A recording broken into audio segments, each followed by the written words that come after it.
Hey guys, welcome back to my channel. In today's video, I have 5 easy recipes for some spooky treats. All right, if you're new here, hi, I'm Claire. Welcome, come on in, make yourselves comfortable. I love all holidays. I am a holiday girl. I decorate, I get all in, and that also comes to food. I do have 2 children, so it's the perfect excuse for me to make spooky, creepy snacks, but even if you don't have kids, this is still fun. Also, if you're having maybe a Halloween party or you're looking for just something fun maybe to bring to work, to the office, to share with your friends, anything like that, these fun, spooky, Halloween-themed treats will be perfect for you. And with that, let's get started on our first recipe. All right, our first recipe is so super easy, you guys. We're making creepy ice cubes. So I've got an ice cube tray, I've got some gummy worms, green food coloring, and some Sprite. You could use water, but I thought, let's not water down our delicious drinks, let's use Sprite. So the first thing we're gonna do is we're gonna dye our Sprite green. Now I've got my dye. This is gel dye. That's just what I keep around because it's easy, like this. Yep, you wanna bend it a little bit and have like a little bit on the top poking out. Those are gonna look so creepy. All right, and now I'm just gonna pour our green Sprite in each of these. Oh, that was a little full. All right, and now I'm just going to freeze these. Oh my goodness, these creepy little ice cubes turned out so good. Can I have one? Oh, you're not supposed to eat the ice cubes. We're gonna put them in our drink. All right, what do you think of your spooky ice cubes? I bit one of the toes and my teeth hurt. Oh yeah, you shouldn't bite the ice. Do you think they're fun, Desmond? Yeah, but it honestly tastes like just normal plain Sprite. Yeah, I know. Well, we didn't really change the flavor. What are you doing? All right, our next recipe is for these darling little chocolate covered ghost bananas. So you're gonna need bananas. You're also gonna need some popsicle sticks. I have opted to use a vanilla flavored candy coating rather than white chocolate chips. I find that the candy coating just is so seamless to use. Really easy. All you need is a microwave. So this is the Kroger brand, but I know you can get it at most grocery stores. I also have some chocolate chips here, and that's all you need. All right, here I've got some parchment paper on a tray. That's just gonna make this easier to throw in the freezer because we do want to pre-freeze these bananas. And then I'm going to just stick a popsicle stick right inside. Now, some people will take this and go right for the dipping. I find that throwing them in the freezer for an hour first just really helps everything stay together just a little bit better. So I'm gonna do that first. All right, while our bananas are getting nice and firm in the freezer, I'm gonna go ahead and shape their little mouths using chocolate chips. You could melt the chocolate, put it in a bag, and like, you know, create the mouth. However, I didn't wanna waste a bunch of chocolate. I didn't wanna make a big mess, and I decided to try this method instead. So I've got my 6 chocolate chips. I'm gonna put them on my parchment paper. I've made like a little envelope here. And I'm gonna throw my spoon in this hot water. It'll be boiling in like a second, but really you just need the spoon to get hot. So maybe if you have a kettle or something that you could pour over the spoon. We're just gonna smash down those chocolate chips with a hot spoon. All right, so I just use this. I just press my spoon down, and I can feel it starting to sink a little bit. Mush it around. And of course, these are gonna be the ghost's mouths, so they don't need to be perfect. They can be, you know, whatever shape. There you go. All right, these are my 6 ghost mouths, and I'm gonna pop these in the freezer just to cool down quickly. All right, now that our bananas are nice and frozen, I'm gonna go ahead and melt our Candy Quick in the microwave 30 seconds at a time until it's nice and liquidy. All right, so you notice that I picked a cup this size so that I could really easily stick my bananas in there and get them nicely coated all the way. And now to make our ghost face, I'm using 2 chocolate chips. Our little mouths that we made earlier are gonna just melt right on there. All right, and once your little ghosts have all been dipped and have cute little faces, pop these back in the freezer for an hour. Seriously, you guys, look at how cute these little ghosts turned out. This is the one I was most excited for. I love a chocolate banana moment. I had to give one a try. So good. All right, my next recipe is so cute and easy. These are going to be soft pretzels made in the shape of little bones, and we're actually going to be using biscuit dough to make this nice and easy. I've also got baking soda and pretzel salt. I'm the type of person who loves a pretzel, so I keep pretzel salt in the house at all times, but you can use flake salt or any other type of salt that you have. All right, the first thing we're gonna do is shape our biscuits. Each biscuit is going to make 2 bones, and these are the jumbo biscuits. So I'm going to just roll it into a log, and then I'm going to tie a knot with the ends. And it doesn't have to be perfect, but it's definitely going to look like a little bone.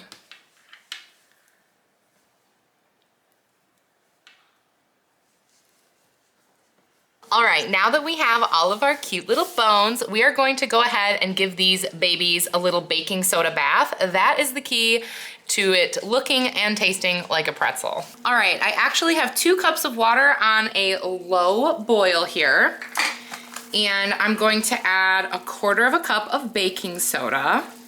And now pour this slowly or it will overflow.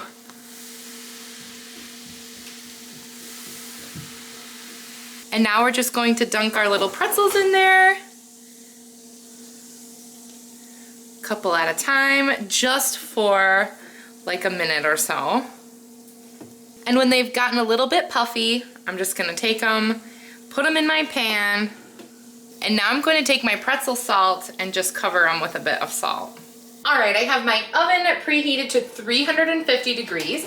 We're gonna start these for 7 minutes, and then we're gonna come and take a look. Because they were boiled, they've already been cooked just a little bit, and we definitely don't want them to burn. So we're gonna start at 7, and then we'll check them out. All right, so it's been 7 minutes, but they need a couple more. So 5 more for the bones. Oh my goodness, look at how cute these little bones are. They turned out so good. And I'm gonna do one more little thing. And this is just a preference of mine, but we're gonna brush them with just a little bit of butter. This is definitely gonna give them like a mall pretzel sort of flavor.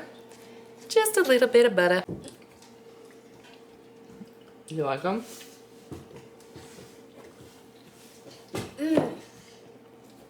All right, my next recipe is for these adorable little witch finger cookies. I'm actually using shortbread. Now I've already made this and I didn't show you because it seemed like unnecessary. I will leave a link to my favorite shortbread recipe down below. It's from a YouTuber called The Preppy Kitchen. There's also like a full website and blog, and I love The Preppy Kitchen. If you've never checked him out, you should. But his shortbread recipe is tried and true. So I went ahead and made the shortbread dough, and it has been chilling. And other than the dough, I'm just going to be using a little bit of ground cinnamon and some almond slices. All right, so I'm actually just going to take some little slices out of here. Maybe not that much, there we go. It's super chilled, so it's like kind of hard. I'm basically just going to use the warmth of my hands to kind of squeeze this out into a creepy little finger shape. And I'm gonna use a knife to score it to make my little knuckles. And then for the fingernail, I'm gonna use a slivered almond. And there we go, creepy witch finger. All right, now that all of my creepy witch fingers are perfectly shaped, I'm going to put these in a 350-degree oven for 10 minutes. All right, so our witch fingers are out of the oven. They look so cute. A good thing about shortbread, especially if it's like well chilled, is they aren't going to spread and get like really big and puffy. So that's why I chose a shortbread. And I want them to look creepier than this. And that is where our cinnamon's coming in. I'm just using a little paintbrush. If you don't have a paintbrush, I think probably a Q-tip would work okay too.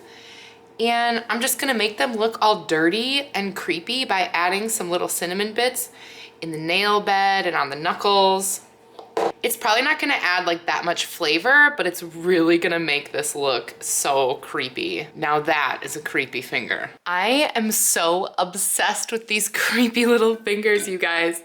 This was the best idea ever. I cannot wait to creep my children out with these.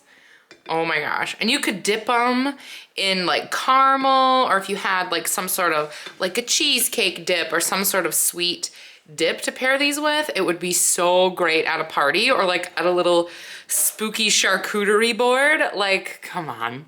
These are so fun. All right, you guys, for my last spooky treat, I am going to be making spiders. I've got some Oreos double stuffed because that's my family's favorite. I also have some pretzel sticks. I got these little Betty Crocker candy eyeballs. I picked these up right at Kroger. I also have the rest of my Candy Quick that I've thrown just a little bit of that green gel icing in.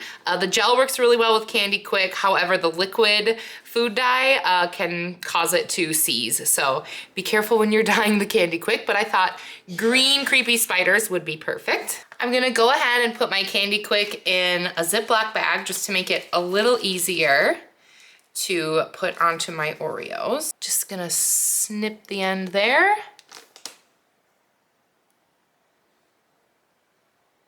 There we go. And you could use frosting instead. If you used icing, you could, you know, make polka dots or stripes or whatever, but I'm really into using things I already have around the house, and since I already had that Candy Quick from our other recipe, I figured we might as well use it here. I'm gonna stick my cute little eyeballs on there. Ooh. And this Candy Quick will dry, as you can imagine, quite quickly. All right, so now I've got my pretzels here, and I am going to just break them in half. And I'm just going to stick them in my sandwich. I think that double stuff is great for this, especially because you've got a little, oop, that was backwards. Double stuff is good because you've got just like a little bit of extra like space between the two cookies. Look how cute that little bug is. Technically it's not a spider because it needs 8 legs, but like I think it looks cute like this, so I'm going with it. Alright, you guys, those were my spooky treats. I hope you enjoyed this video. Most of these things required no cooking and hardly any skills. So yes, even you can do any of these. Leave me a comment down below. Are you gonna try any of these? Do you have any other go-to spooky treats you like to do this time of year? I would love to hear it, so tell me what you thought. And of course, come on back for more of this type of content, and I'll see you guys in my next one. Bye!